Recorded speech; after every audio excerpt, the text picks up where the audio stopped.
Hey there, this is Harley Drifter. I went ahead and made the equipment breakdown on my bike. It's kind of just short and sweet. I'm somewhere in Illinois now. I filmed it in a motel room in Wisconsin after I left my buddy's fishing place. Anyway, here it is.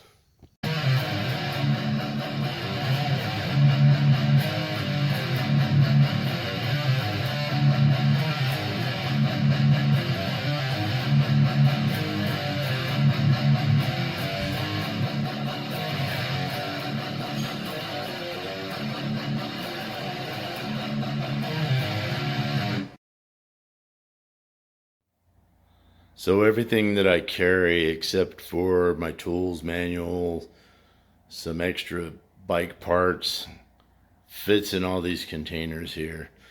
This is a 65 liter Sea to Summit bag, 85 liter Ortlieb, another Sea to Summit 65. There's my helmet.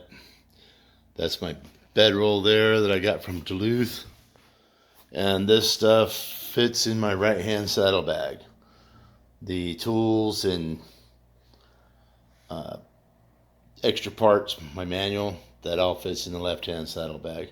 I'm going to break each one of these down, show you what I have in it, and we'll go from there. Okay, the very first thing, this is in my right hand saddlebag.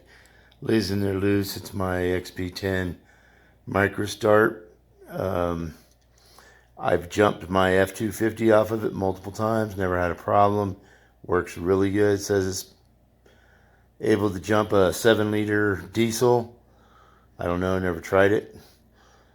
I have the cables, plugs in over here. It's got a little boost button on it.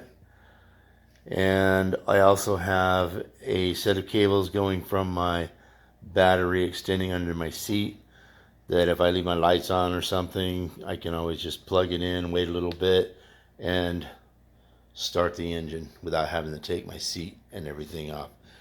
It's been a few times that it didn't work. I still had to take my seat off to give it the little boost. That kind of sucks, especially when I'm already loaded down. But I'm working on it, trying to figure out what the problem there is. Okay, this yellow bag here, this has my survival gear. It also rides in the right hand saddlebag. I have my Sawyer water purification system with the filters, the bags, my little camp spoon. Right here I have a set of EOD lockpick sets. Never know when you're going to need a lockpick set, and I know how to use them. Here's my M100 Leatherman tool. It's basically an electrician's tool. Here's my little fire kit. I've got some of that block stuff you can buy at Walmart. Filled it up, cut half of it out, stuck the dryer lint in there. This here is a lighter I found. I don't know if I'm really like it or not, but I have it. It's a USB rechargeable. Works, lights everything. I have a magnesium stick, my ferro rod, and a lighter. I have all kinds of lighters throughout my entire gear anyway, so this isn't the only one I can depend on. There's a few more things I'll probably get for this kit, but anyway, there's the basics for now. Here is a kind of my fishing and my camo kit. I have enough of all my stuff to run a trot line. I have large hooks, small hooks, weights, and spider wire that I use. And then you just never know when you need some camo. You might have to bird dog somebody at night or something. Who knows? I got some bank line. This isn't the tarred stuff. I haven't seen the tarred. I don't know if it's going to get stuff everywhere. I found this at a store. I bought it. Right here, I've got a couple of perimeter alarms. These are from 5th Ops. These little tips right here come off, and they're loaded with 209 shotgun primer rounds. And I've got the spider wire from my fishing kit. wrapped around here with tape. I tape a lot of things too, like this. Just have extra tape everywhere. And you can basically attach these to a tree, run you got a little pull pin right here. This pulls out. The pin goes into the hole. You can run it as a trip wire.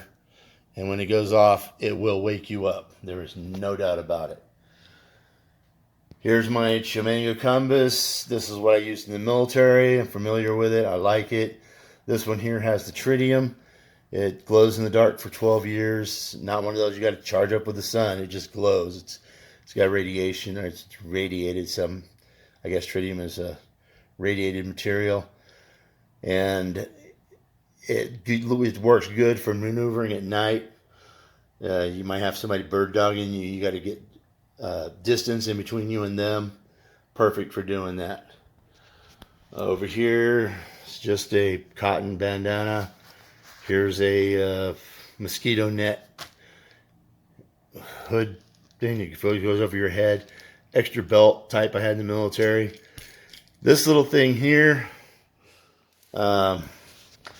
it's good for an emergency. It's called a culo buddy. This little thing, it will fit in most plastic bottles. And if you see right there at the edge, there's like a little slit. When you squeeze the bottle, air or water comes through, and it's basically a hand bidet. If you don't have any toilet paper, you're out in the woods, it works. You just got to get over it. It works just fine. And then afterwards, I have this hand sanitizer. You can sanitize your hands because you actually have to do some wiping with your hand. And that's pretty much it for the survival kit. There's an old saying that the more you know, the less you have to carry. Some of this stuff I don't really even need to carry, but I'm a firm believer. Get your survival kit down to a manageable amount so you can grab it and move quick. Almost forgot my Felneven A1. I carry this on me usually. Sometimes it's in my survival kit. It's a knife out of Switzerland. AG10 steel from Japan. I did a lot of research on survival knives and it came down to this or a K-bar. I settled on this one. I like it a lot. It's got a full 1/4 inch back here, and you can see where I've been hitting the ferro stick with it. It holds an edge really good. It's balanced. The balance is just awesome on this. I put a little lanyard on there so I can clip it on the case so that if this little snap here comes undone, I don't lose my knife. Worst thing that can happen in the world is you go to get in a knife fight and your knife's gone. Don't lose your knife. I've used it for batoning. I've used it for skinning. I've used this as my steak knife when I eat. It's a great knife. I love it. All right, blue bag that also rides right hand side. Saddle bag has all my USB cables, chargers for my XP10, my phone, every electronic device I have. Computer. This here is just a little speaker that I bought. Sometimes when it's raining, I'm stuck in a tent, can't hear the movie I'm watching. This helps a lot. Some extra batteries, accessories for my computer XP10. I carry 2 anchors. These are 20,000 milliamps. They will each charge a phone 7 times. I also have a connection inside my saddlebag that I ran to the battery with a fuse that I can charge these while I'm on the road. My mouse for the computer. And here's my little air pump that I have to blow up my air mattress with. It runs off these anchors. It's great. Then in this little skull can, keep my earplugs for when I'm working in the library. Extra storage and micro SD cards, things like that. Okay, this is the last of everything from that saddlebag. I've got my riding glasses, goggles, a little strap for these in the saddlebag. Here's my computer. Usually ride standing up on the side. And then I got this bag here. It's kind of a catch-all for everything. Extra toothpaste, toothbrush. I don't want to break into my other bags and pull everything out. It's all strapped down. Little notepad. You got change in here. Deodorant. Some pills that I have to take. My bug juice for my vape. Trying to quit smoking. Here's some pills that, or actually they're not pills, they're just kind of lozenge things that dissolve. Joe Rader gave those to me. They seem to work really well. Lozenges, nicotine lozenges is what they're called. Extra set of glasses, because I'm getting old. Can't fucking read anymore without them. Got me some beard tie downs so that my beard don't slap me in the face the whole time I'm riding. Just miscellaneous shit that I might need. Another spoon in case somebody comes up with lunch real quick and I'm going to join in. And some of this shit here. I started using this finally. But yeah, just a catch-all of shit. Yeah, this is one of the things that was in the catch-all I didn't show you. This is I also bought this from the same company I bought my knife from. It's diamond. One's diamond sharpener one side, ceramic sharpener in the other. You can really get that blade sharp quick. And I mean sharp. This here is my trauma kit bag. Sometimes I carry it on me. It straps to my leg. Sometimes it's in one of the 65-liter bags.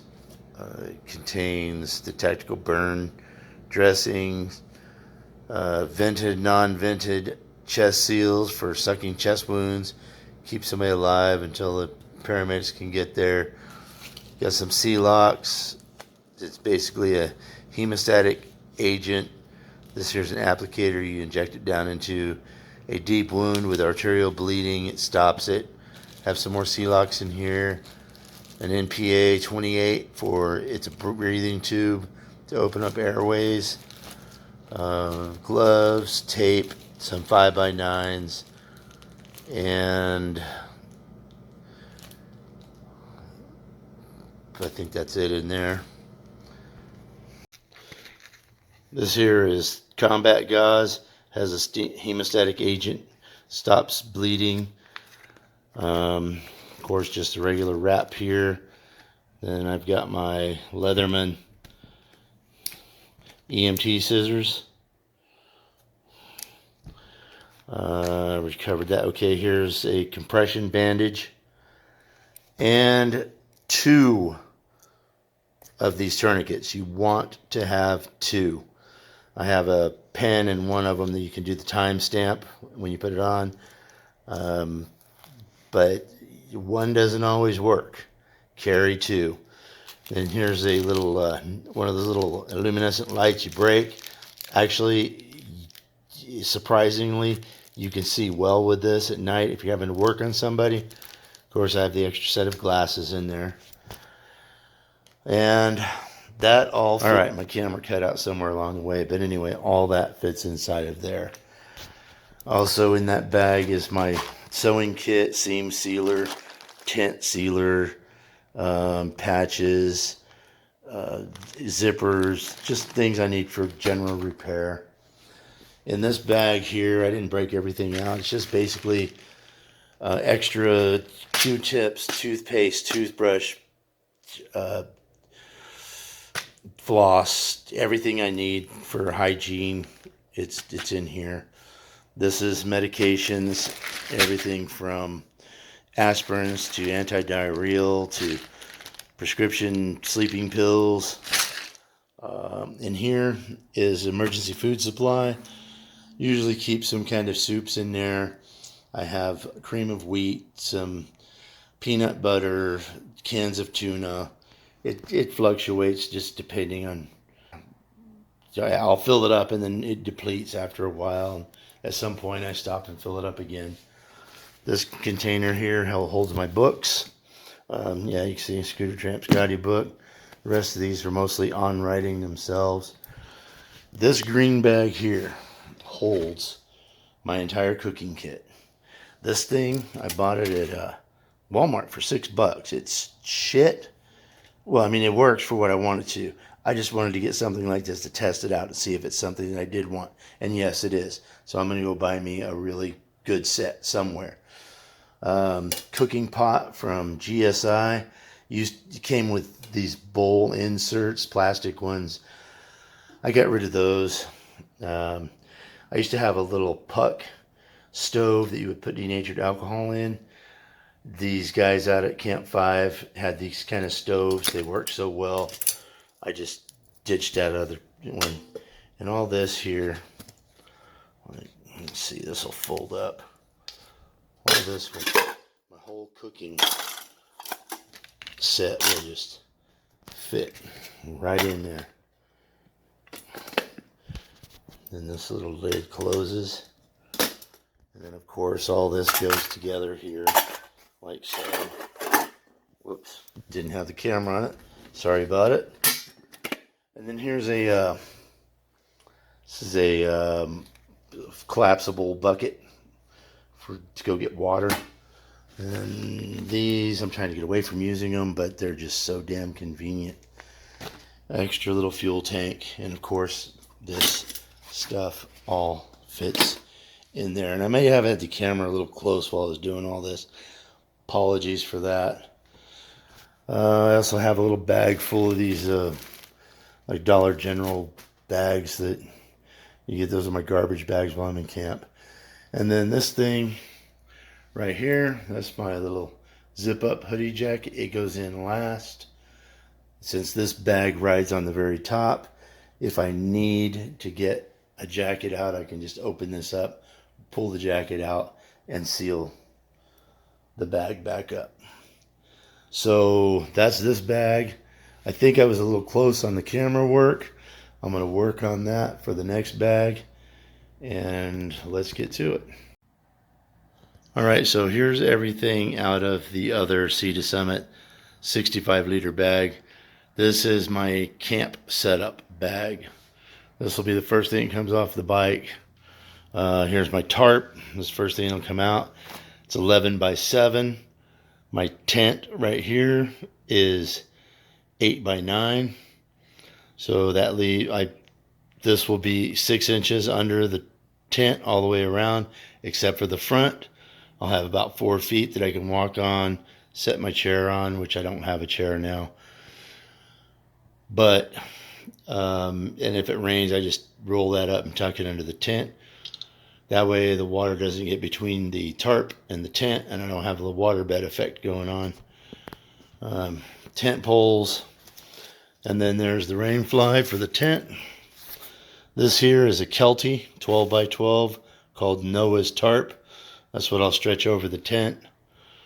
Here's an air horn my mom bought me to scare bears off. She was worried about a bear eating me. These are my camp shoes. I'll just slip-ons. Kick my boots off, put those on. Here's some extra tie-downs. This here is a Zippo Axe. It actually works pretty darn good. I wouldn't buy it again because this is all plastic housing here, but it does have a blade that stretches from there to here, and then you use this as a handle, and it's a saw. And the steel on it's pretty good, holds a good edge. This here is my tie down stuff. I have some 550 cord there, 550. I got a lot of 550 cord. And here's my stakes for the tent and the Kelty. I got a bunch of prusik knots already made up here. Put those on your ridge line. You can stretch your tent tight. These night eyes, these are great.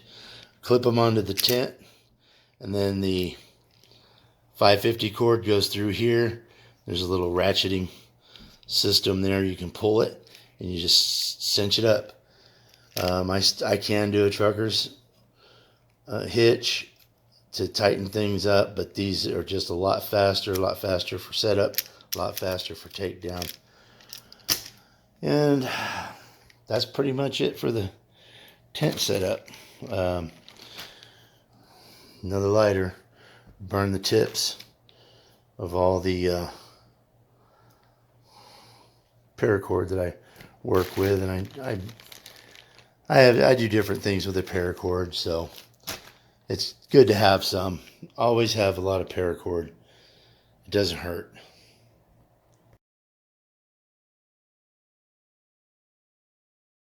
All right, so the Ortlieb 85 just is basically for my clothes, an extra sleeping bag that I have in a compression bag, and my shower stuff, my shower bag. The rest of it's clothes. Shirts in there, socks, underwear in there. Got me some sweatpants, some thermals, some pants, a dirty clothes bag, and I'm keeping my rain suit in here, even though I probably should have it on somewhere else on the bike. But every time it started raining on me, I just ride through the rain. So really, I don't know, I might get rid of it. And then on the front here, I've got some hand sanitizer, a little light that came off of a hat that I had. It's nice if I just need a quick light. And I have some earplugs. Came in real handy at Camp 5. And I don't know what's in here. Probably more earplugs. And the old trusty back scratcher.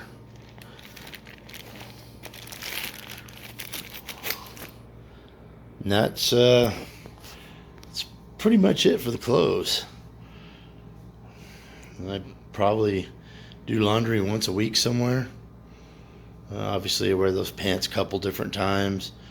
Wear my shirts maybe twice in case, unless something happens. Underwear, socks, change those every day. And I have some wool socks somewhere. They're called Darn Tough socks. They're kind of expensive, but they have a lifetime warranty. And they're thick, they're warm. Nighttime when it gets cold, sometimes you slip these things on and your feet will stay warm. And that's about it for the clothes. All right, next is this Duluth Trading Post bedroll. It's a canvas bedroll. Sometimes I will just roll it out beside the motorcycle and air up the little air mattress in here. Let me get this thing unzipped. So if it's real hot, I'll just take this little silk sheet thing here, cover up with that. Sometimes I may want some other cover. It's a blanket my sister got me, but I mostly use it as a pillow.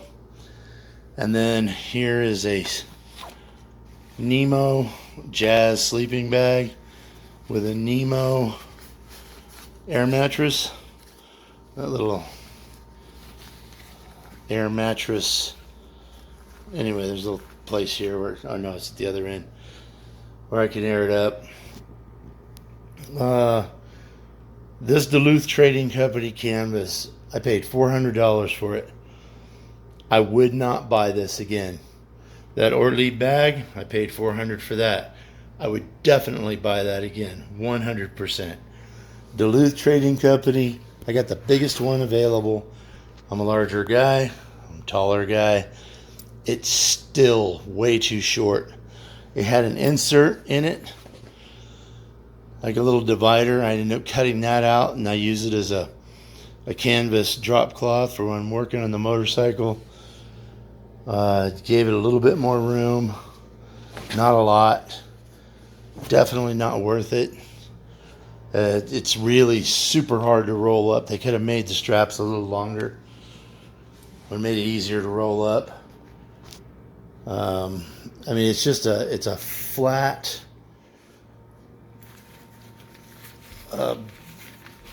plastic air mattress with a real not very lofty sleeping bag, a real thin kind of blanket, and some sheets.